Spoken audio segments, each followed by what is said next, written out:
Everybody, it's the Geekfather here. Today I decided to change it up a little bit and do my top 10 Marvel Legend figures of what I believe to be of all time. Now, of course, this is highly subjective and everyone's going to have different opinions on it.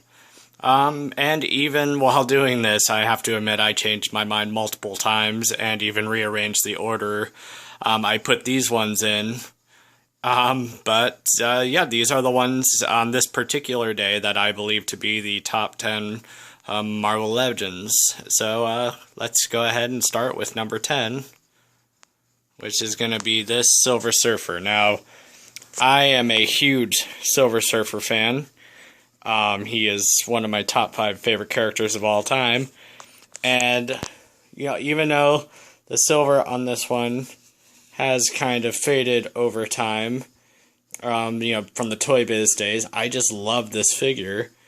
And, it has just the silver on it, the paint, the board, how it magnetically goes onto there. It was just, I remember getting this and just being wowed by it. And so, yeah, that is why it's in the number 10 position.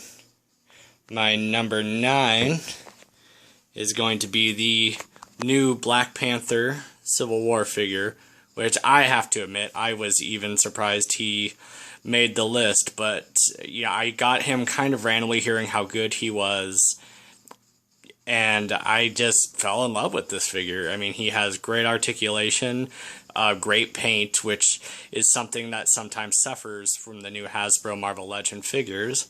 And yeah, I'm just very impressed by him. So number 8 is actually going to be this SDCC exclusive Archangel.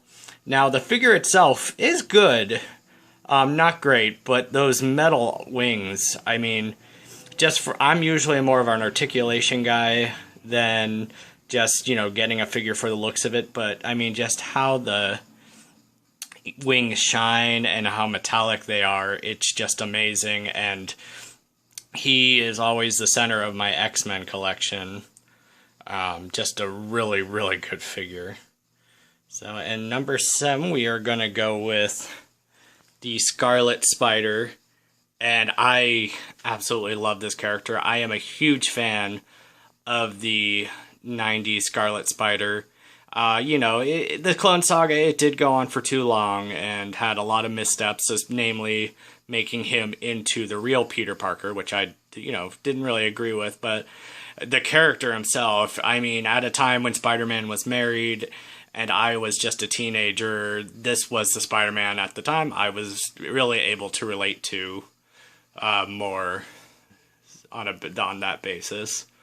So yeah, and that is why he is in the number 6 position.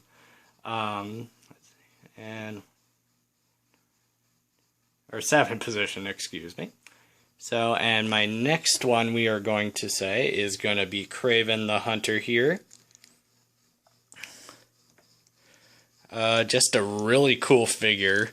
Just the paint on it, the face leaves a little bit desired, but just, compared to the Kraven we got with Toy Biz, which I had some issues with, just a beautiful figure, and the posability on him is amazing, and I think is one of the standards when you're going to do a Spider-Man villain. I went back and forth on him, because I have I have to admit the Marvel Spider-Man Legends, I think, have been the strongest wave of all the different Legends. So after that, we are going to go to Rogue here, which I did a review on her on the site if you want to check it out. But I think this is the strongest female figure, and also probably my most anticipated figure, which might have something to do with why she's on the list as well. But just posability, the sculpt, the jacket, just everything on her.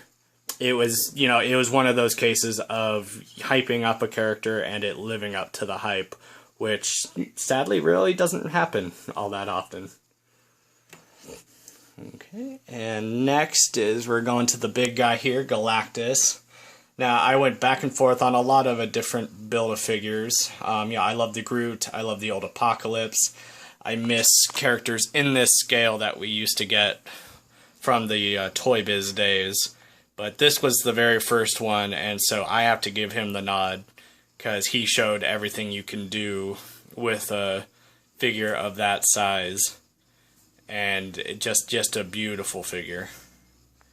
And next we are going to go to Nova here, and I've heard mixed about this Nova figure. But I became a big fan of Nova. I wasn't really into him until the Annihilation story.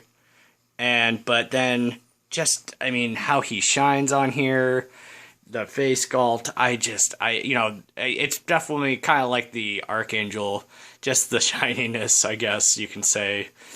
But overall, this is a perfect interpretation of the character from the Annihilation wave, and to me, that is amazing.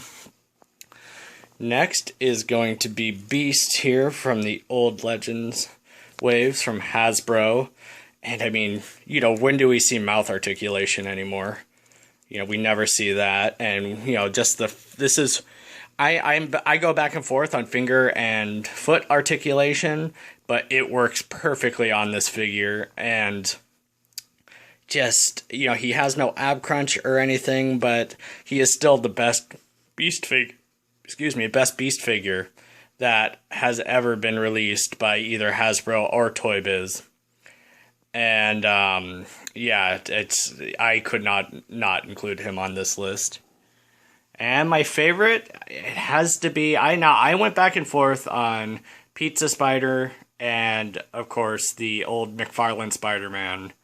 And while I do love the old McFarlane Spider-Man, you get, tons of different hands with this, accessories, and he does, while the old one tends to be darker and curved and everything like that, this tends to fit in better with my wave, and I'm even surprised he's at my number one, because, like I said, I was really looking forward to the Scarlet Spider-Man, and the Pizza Spider was kind of an afterthought, because I'm like, yeah, I have a bunch of different Spider-Mans, so, this one looks just like any other one, but it is just such a really cool Spider-Man figure, and it has become, not just me, but for many other, the definitive Spider-Man of pretty much all the different Marvel Legend figures.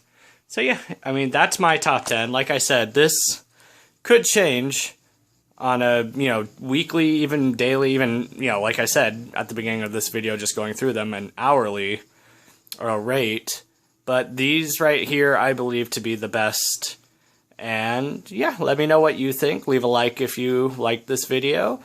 If you disagree, let's have a healthy chat about it in the comment section. All right, talk to you later. Geek Squad out.